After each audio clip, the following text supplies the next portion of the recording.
मैं आपका GS mentor Prakash Raj आपके अपने यूट्यूब चैनल जीएस अड्डा विद पीसी में आपका हार्दिक अभिनंदन करता हूं।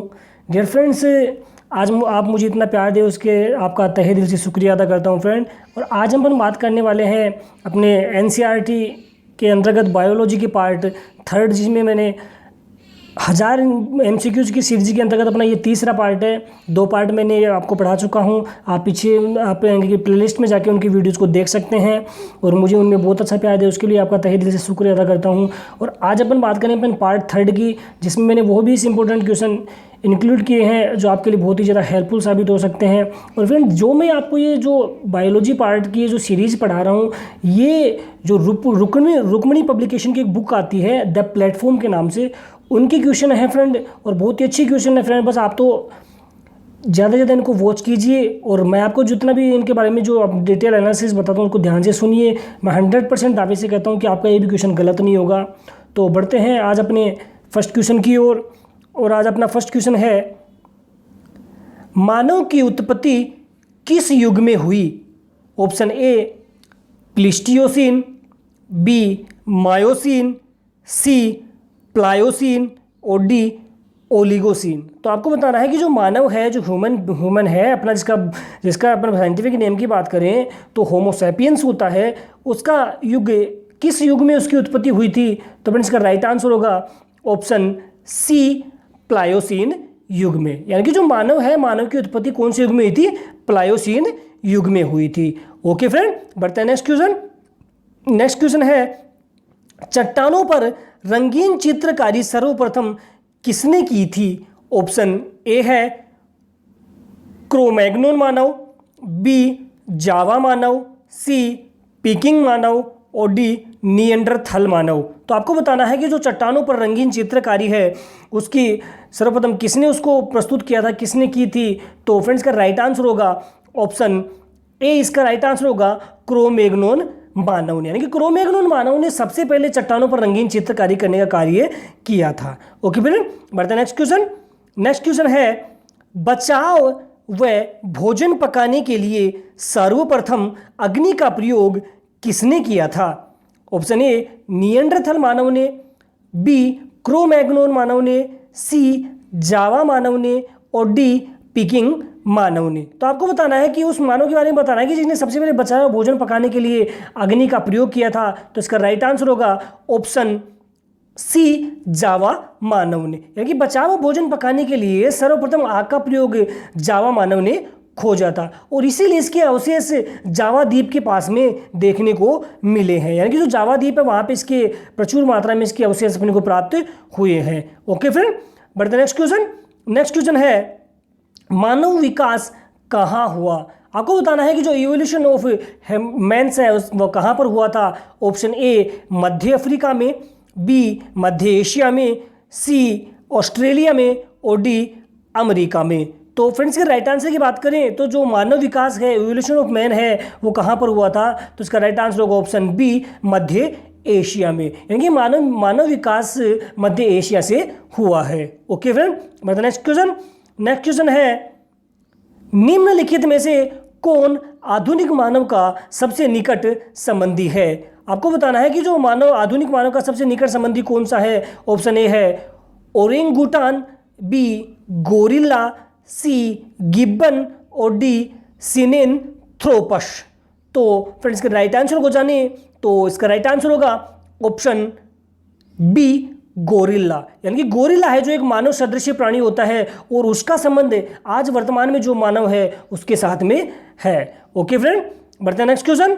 नेक्स्ट क्वेश्चन है, किस अवस्था में एरिथ्रोब्लास्टोसिस फिटेलिस रोग गर्भपात कर सकता है? यानी कि मनुष्य के अंदर ऐसी कौन सी स्टेज होती है, उस स्टेज के अंदर जो एरिथ्रोब्लास्टोसिस फिटेलिस नामक रोग गर्भपात को जन्म दे सकता है, कि यानी कि मादा में गर्भपात हो सकता है?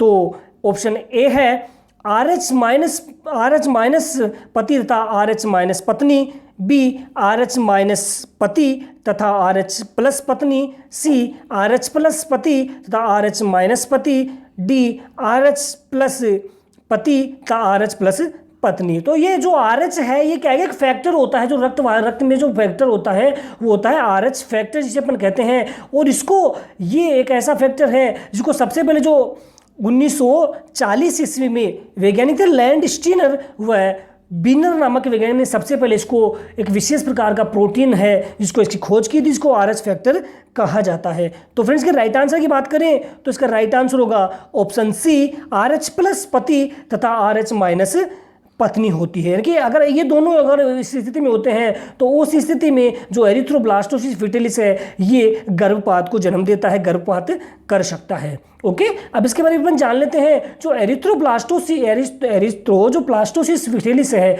ये रोग पर गर्भपात का कारण होता है वो कौन होता है, RH प्लस पति। यानी कि पति का RH फैक्टर कैसा होना चाहिए, पॉजिटिव होना चाहिए, और पत्नी का कैसा होना चाहिए, नेगेटिव। अगर उस स्थिति में ऐसा होता है तो उसमें क्या होता है, गर्भपात होता है। ओके, मैंने आपको बताया जो लैंडस्टीनर और बीनर थे इन्होंने सबसे पहले 1940 ईस्वी में एक रिसस मंकी था, उस रिसस मंकी में विशेष प्रकार के प्रोटीन की खोज की थी। किसमें, एक रिसस मंकी में जिसमें विशेष प्रकार के प्रोटीन की खोज की। उस प्रोटीन को क्या नाम दिया गया, RH फैक्टर कहा गया। ओके फ्रेंड, जिन व्यक्तियों में RH फैक्टर पाया जाता है उनका रक्त क्या होता है, हमेशा RH पॉजिटिव होता है। कैसा होता है, RH पॉजिटिव होता है। और जिसमें रक्त जो RH फैक्टर नहीं पाया जाता है उनका रक्त हमेशा कहता है RH माइनस, यानी कि RH नेगेटिव होता है। यानी कि जिनमें तो RH रक्त पाया जाता है, RH फैक्टर पाया जाता है वो तो कैसे होते हैं, उनका रक्त कैसा होता है, RH पॉजिटिव होता है। और जिनमें नहीं पाया जाता RH फैक्टर उनका रक्त कैसा होगा, RH नेगेटिव होता है। ओके, भारत की अपन बात करें तो भारत में 97% लोगों में RH पॉजिटिव तथा 3% लोगों में RH माइनस यानी कि RH नेगेटिव रक्त पाया जाता है। इसी तरह अपन बात कर लें यूरोप की, तो यूरोप के अंतर्गत 85% लोगों में RH प्लस होता है, जबकि 15% लोगों में RH माइनस पाया जाता है। ओके, और अगर अपन बात करें जैसे अपन इनके क्रॉस सेक्शन की बात करें कि अगर किसी जो RH पॉजिटिव व्यक्ति है उसकी RH पॉजिटिव तथा RH नेगेटिव और उन दोनों की अगर उनके होते हैं तो उन दोनों को कभी भी आपस में शादी करने की अनुमति नहीं दी जाती है। क्योंकि उस कंडीशन में ऐसा होता है कि अगर जो पति पॉजिटिव होगा और पत्नी नेगेटिव होता है उस समय निश्चित है कि उनमें क्या होता है, गर्भपात की समस्या बनती है। ओके, ऐसे अपन जैसे मनुष्य में बात करें, जो मनुष्य में रक्त में विभिन्नता होती है वो जो RBC होती है जिसका फुल फॉर्म होती है रेड ब्लड सेल्स, यानी कि लाल रक्त कणिकाएं, जिनका जीवन काल होता है 120 डेज का। तो उनमें क्या है, ग्लाइकोप्रोटीन के कारण होता है। किनके कारण होता है, ग्लाइकोप्रोटीन के कारण होता है। तो आई होप सो फ्रेंड आप अच्छे से समझ पाए होंगे। बढ़ते हैं अपन अपने नेक्स्ट क्वेश्चन की ओर।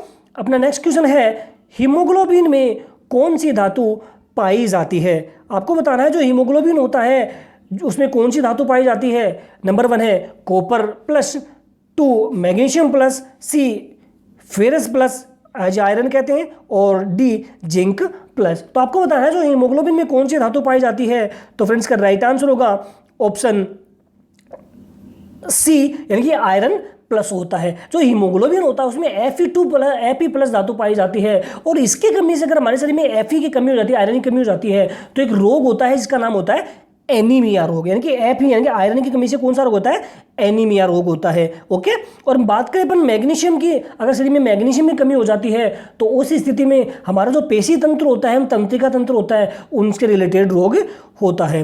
देखो, आयरन की कमी से एनीमिया रोग, मैग्नीशियम की कमी से पेशी तंत्र व तंत्रिका तंत्र का रोग होता है। जेड यानी कि जिंक की कमी की बात करें, अगर जिंक की कमी हो जाती है तो जिंक से इंसुलिन कार्य के लिए आवश्यक होता है, और इसकी कमी से हमेशा जो शरीर में उपापचय क्रियाएं प्रभावित होती हैं। ओके फ्रेंड, बात करें कॉपर की, तो कॉपर पौधों में श्वसन और प्रकाश संश्लेषण के लिए जिम्मेदार होता है। किसमें, पौधों में श्वसन और प्रकाश संश्लेषण के लिए जिम्मेदार कौन होता है, कॉपर होता है, कार्बन होता है। और अगर इसकी कमी हो जाती है तो पौधों का तना होता है उसमें एक डाइबैक नामक रोग होता है। डाइबैक ऑफ शॉर्ट नामक रोग कहते हैं उसे, क्या कहते हैं, डाइबैक ऑफ शॉर्ट नामक रोग हो जाता है। किसमें, पौधों में किसकी कमी से, जब उनमें कॉपर की कमी हो जाती है। ओके फ्रेंड, तो आई होप सो फ्रेंड आप अच्छे से समझ पाए होंगे। बढ़ते हैं नेक्स्ट क्वेश्चन की ओर। अपना नेक्स्ट क्वेश्चन है गुणसूत्रों पर उपस्थित जीन का क्रम होता है, यानी कि गुणसूत्रों पर जो जीन्स पाए जाते हैं उनका क्रम कैसा होता है। ऑप्शन ए राउंडेड शेप्ड यानी कि गोलाकार, बी स्पायरी कोइल्ड यानी कि कुंडलीनकार, सी रेखाकार लाइनियर, और डी उपयुक्त में से कोई नहीं। तो आपको बताना है कि जो क्रोमोसोम्स होते हैं उन पर जीनों की उपस्थिति का क्रम कैसा होता है।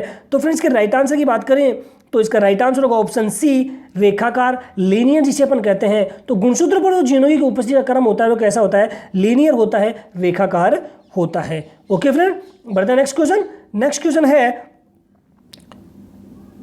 AB रुधिर वर्ग के व्यक्ति का रुधिर दिया जाता है। ऑप्शन ए को, बी को, सी AB को और डी ओ को। तो आपको बताना जो AB होता है, AB होता है जो जिसको अपन universal acceptor donor acceptor group होता है उसको, यानी कि AB ब्लड ग्रुप को क्या कहा जाता है, यूनिवर्सल एक्सेप्टर ग्रुप, यानी कि सर्वग्राही रक्त, यानी कि सभी ग्राही, देखो सर्व का होता है सब ग्राही ग्रहण करें, यानी कि सभी से रक्त लेने वाला समूह कौन होता है, AB होता है। तो ऐसा रक्त किसको दिया जाता है।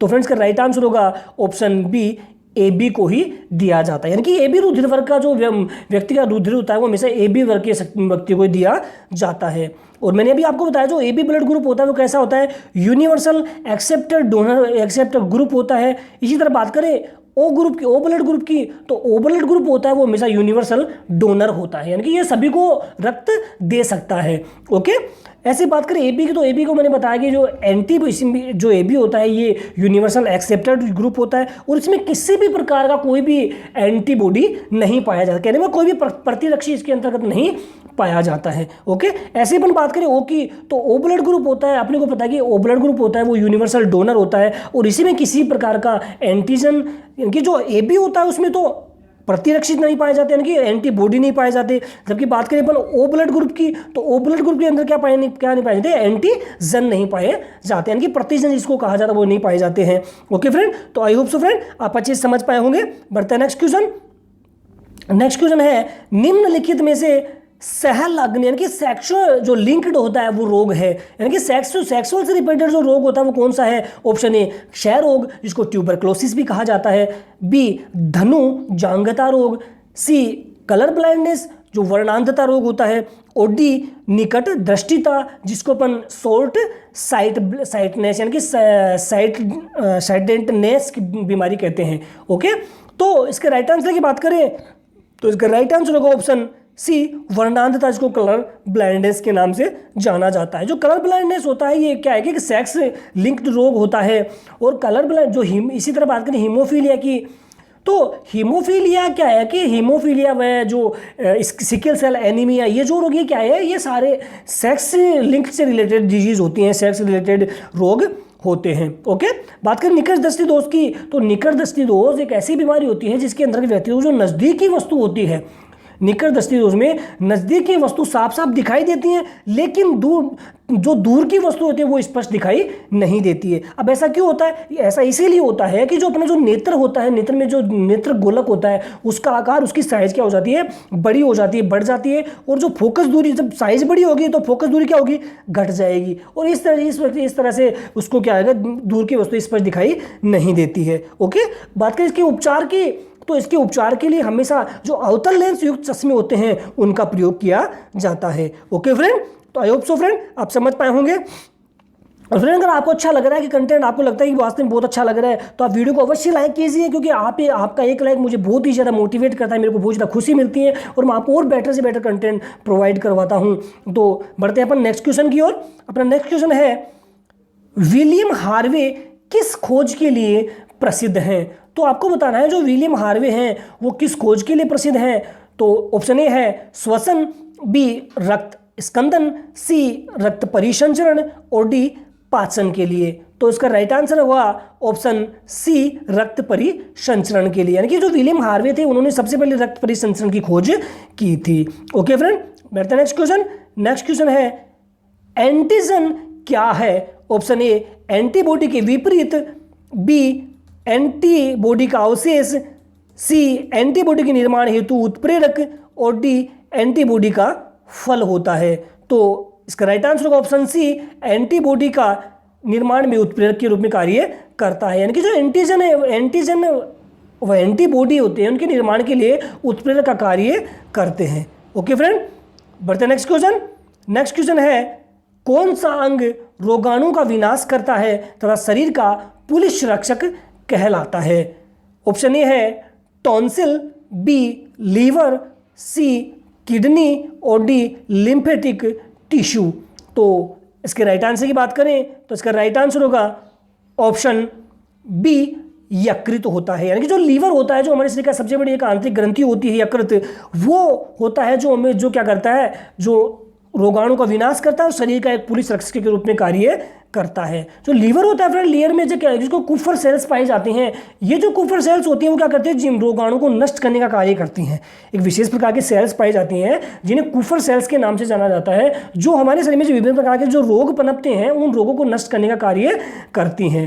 ओके। और जो टॉन्सिल की बात करें, शरीर में जो टॉन्सिल्स की लंबाई हमेशा उसके बढ़ जाने के कारण, अगर हमारे शरीर में जो टॉन्सिल्स होते हैं वो बढ़ जाते हैं तो हमें खांसी की समस्या पैदा हो जाती है, हमें खांसी आने लगती है। ओके फ्रेंड, तो आई होप सो फ्रेंड आप समझ पाए होंगे। बढ़ते हैं नेक्स्ट क्वेश्चन। नेक्स्ट क्वेश्चन है, मनुष्य में मादा स्पष्ट युग्मनज का संगठन होता है।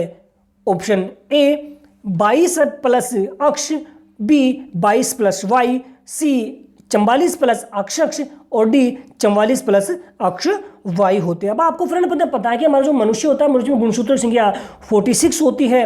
46 का क्रम इस तरह से होता है कि उसमें जो अक्ष और गुणसूत्र होते हैं वो मादा के अंदर होते हैं, जबकि अक्ष वाई किसके अंतर्गत है, पुरुष के अंतर्गत होते हैं। और उन दोनों के सेक्सुअल रिप्रोडक्शन से अपन इस बात का निर्धारण कर सकते हैं कि मनुष्य में जो लिंग निर्धारण की क्रिया होती है वो उन्हीं के ऊपर डिपेंड करती है कि जो अक्ष गुणसूत्र और अक्ष वाई गुणसूत्र आपस में मिलते हैं, तो जब अक्ष मिलते हैं तो जो बेबी पैदा होती है वो लड़की होती है, और जो वो अक्ष वाई जब मिलते हैं तो अब हमेशा क्या पता है, लड़का पैदा होता है। तो उन्हीं से रिलेटेड पूछा कि उनका युग्मनज का जो संगठन होता है वो कैसा होता है।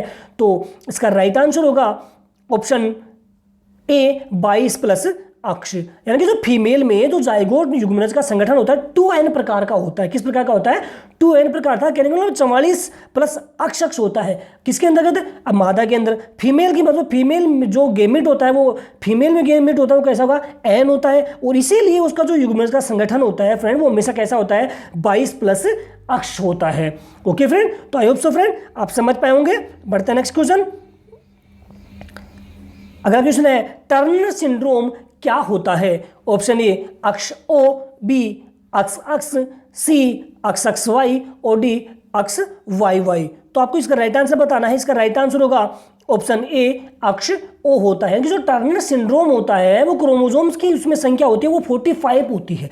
अब 45 का जो क्रम होता है वो किसके कारण होता है, वो फीमेल के कारण होता है। अब वो कैसे होता है, उसमें अब 44 प्लस अक्ष ओ और दूसरा होता है 44 प्लस अक्ष होता है, वो किसके, हमेशा फीमेल के कारण होता है। अगर इनका शरीर में विकास नहीं हो पाता है, उस ग्रंथि में हमारा जो फीमेल्स होती है उनमें स्तन ग्रंथि का अभाव हो जाता है, उनकी आवाज़ मोटी हो जाती है और जनन क्षमता में कमी आती है। ओके, कब, जब टर्नर सिंड्रोम का विकास नहीं हो पाता, इन जो क्रोमोसोम्स होते हैं जो 44 प्लस अक्ष ओ व 44 प्लस अक्ष होता है उनकी कमी हो जाती है, तो उस कंडीशन में शरीर का विकास रुक जाता है, जनन क्षमता में कमी आती है, जो मेमल ग्लैंड्स होती है, जो स्तन ग्रंथियाँ होती है उनका अभाव हो जाता है। ओके, इसी तरह अपन बात करें, एक होता है क्लीनफिल्टर सिंड्रोम होता है। जो क्लीनफिल्टर सिंड्रोम होता है इसमें गुणसूत्रों की संख्या होती है 47 होती है।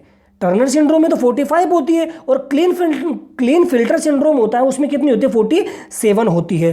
ओके, और ये जो इनका क्रम होता है वो हमेशा किसकी वजह से, मेल के कारण होता है, और वो कितना होता है 44 प्लस अक्ष वाई होता है। ओके फ्रेंड, तो आपको ये याद रखना है, एग्जाम में पूछा जा सकता है। और इनके कुछ लक्षण होते हैं जो फीमेल से बिल्कुल मेच खाते हैं, फीमेल के समान लक्षण प्रदर्शित करते हैं। इनमें स्तन ग्रंथि का विकास होता है, और आवाज़ क्या होता है, सुरीली होती है, जनन क्षमता का अभाव होता है। ओके फ्रेंड, बढ़ते हैं नेक्स्ट क्वेश्चन। नेक्स्ट क्वेश्चन है, हीमोफीलिया रोग है जो, यानी कि आपको बताना कि हीमोफीलिया क्या कैसा रोग होता है। ऑप्शन ए आनुवांशिकी तथा लिंग सहलग्न है, बी कैल्शियम की कमी से होता है, सी रुधिर की कमी से होता है, और डी उपयुक्त में से कोई नहीं। तो इसका राइट आंसर ऑप्शन ए आनुवांशिकी तथा लिंग सहलग्न होता है। यानी जो हीमोफीलिया रोग है वो एक प्रकार का आनुवांशिक रोग है, साथ में लिंग सहलग्न रोग होता है। और कैल्शियम की कमी जब हमारे शरीर में हो जाती है, उस कमी जो हड्डियाँ और दांत होता है उनमें क्या है, उनमें कमजोरी आती है, वो कमजोर हो जाते हैं। ओके फ्रेंड, बढ़ते नेक्स्ट क्वेश्चन। नेक्स्ट क्वेश्चन है, पिता ए रुधिर वर्ग तथा माता बी वर्ग की हो तो इनकी संतानों में कौन सा रुधिर वर्ग संभव होता है। तो आपको इसका राइट आंसर बताना है। ऑप्शन ए है केवल ए, बी केवल बी, सी केवल ए बी और डी ए बी ओ और ए बी, यानी कि क्या मतलब A group, B group, O group और ए बी, यानी कि चारों ग्रुप। तो इसका राइट आंसर होगा ऑप्शन डी, यानी कि चारों ग्रुप प्रेजेंट होते हैं। यानी कि पिता अगर ए ब्लड ग्रुप का होता है और माता बी ब्लड ग्रुप का होती है तो इन संतानों में जो ये चारों ग्रुप देखने को मिलते हैं। ओके फ्रेंड, बता नेक्स्ट क्वेश्चन। नेक्स्ट क्वेश्चन है सार्वत्रिक रुधिर के यूनिवर्सल ब्लड डोनर होता है, ये तो शायद आप बता पाएंगे, मैंने आपको पीछे बताया है। ऑप्शन ए है A group, B group, A B group और ओ ब्लड ग्रुप। तो इसका राइट आंसर होगा option D, O blood group होता है। कि जो ओ ब्लड ग्रुप होता है वो हमेशा कैसा होता है, यूनिवर्सल डोनर ग्रुप होता है। ओके फ्रेंड, बढ़ते हैं नेक्स्ट क्वेश्चन।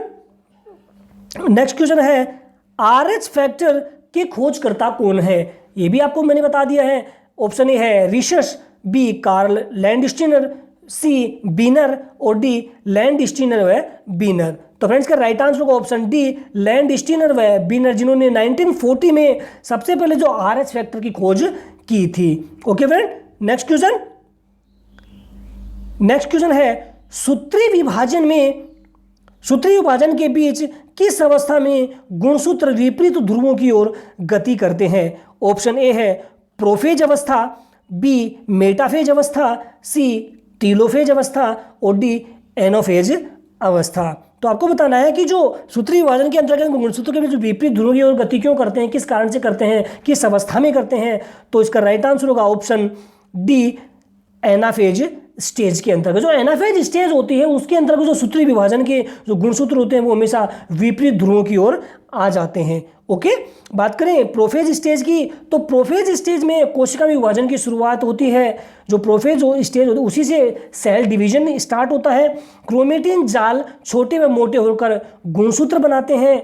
मेटाफेज की बात करें तो मेटाफेज होता है उसमें तर्कु तंतुओं का निर्माण, की जो स्पिंडल फाइबर्स होते हैं उनका निर्माण होता है और इस विभाजन में 2 से 10 मिनट का समय लगता है। बात करें टीलोफेज अवस्था की, तो टीलोफेज ये जो अवस्था होती है ये प्रोफेज अवस्था के जस्ट अपोजिट होती है और इसमें केंद्रक और केंद्रिका दोनों स्पष्ट दिखाई देते हैं। साथ में इसमें क्रोमोसोम ऐसा कैसे होते हैं, पतले होते हैं। ओके, बात करें स्पिंडल फाइबर की, तो जो स्पिंडल फाइबर होते हैं वो हमेशा इसमें नष्ट हो जाते हैं एवं जो मदर सेल्स होती है उससे 2 डॉटर सेल्स का निर्माण होता है। कि जो मादा सेल्स होती है उसके द्वारा 2 पुत्री कोशिकाओं का निर्माण होता है। ओके फ्रेंड, तो आई होप सो फ्रेंड आप अच्छे से समझ पाए होंगे। बढ़ते हैं नेक्स्ट क्वेश्चन। तो धन्यवाद फ्रेंड्स। तो कैसा लगा आपको ये वीडियो, क्या वाकई में आपको लगता है कि फिर किसी आपके फैमिली मेम्बर से आपके किसी फ्रेंड की जो कंपटीशन एग्जाम की प्रिपरेशन कर रहे हैं उनके लिए बहुत ही ज़्यादा मददगार साबित हो सकता है। तो आपके जितने सोशल मीडिया ग्रुप है उसमें कुछ ज़्यादा से ज़्यादा शेयर कीजिए, इससे इतना सब आपके फ्रेंड को कहीं ना कहीं अच्छा लगेगा, वो आपको थैंक्स कहेगा और मुझे अच्छा लगेगा, मेरा भी एक छोटा मैसेज वो आप तक पहुँच पाएगा। तो दोस्तों अगर आप किसी भी क्वेश्चन के कोई भी क्वेरी रहती है तो आप मुझे कमेंट बॉक्स में अवश्य मैसेज पिन कीजिए या मुझे मेरे व्हाट्सअप नंबर पर भी कॉल कर सकते हैं। और साथ में इस वीडियो की जो पीछे के पार्ट है वो भी आप प्लेलिस्ट में जाके देख सकते हैं या एंड स्क्रीन बटन पे या आई स्क्रीन बटन पे क्लिक करके भी देख सकते हैं। तो फ्रेंड्स आपसे इतना कहूँगा, अगर आपको कंटेंट अच्छा लगा तो एक बार अवश्य लाइक कीजिएगा और आप वीडियो को पूरा वॉच कीजिए, कि जब तक आप पूरा वॉच नहीं करेंगे आप अच्छे से नहीं जान पाएंगे कि आपके सामने क्या कंटेंट प्रस्तुत किया गया है और उसमें क्या आपको उसके बारे में जो डिटेल्स है उसके बारे में जानकारियाँ प्रदान की गई हैं। तो आप ज़्यादा से ज़्यादा वीडियो को वॉच करने की कोशिश किया कीजिए। तो आज के लिए इतने फ्रेंड, लास्ट में ये कहूँगा जितने भी न्यू स्टूडेंट देख रहे हैं वो वीडियो को विद बेल आइकन बटन अवश्य सब्सक्राइब कीजिए, जिससे आने वाले जितने वीडियोज़ हैं उनकी नोटिफिकेशन आपको मिल सके। तो फ्रेंड्स आज के लिए इतना ही, मिलते हैं नेक्स्ट कल की वीडियो में। तो धन्यवाद फ्रेंड्स, जय हिंद, जय भारत।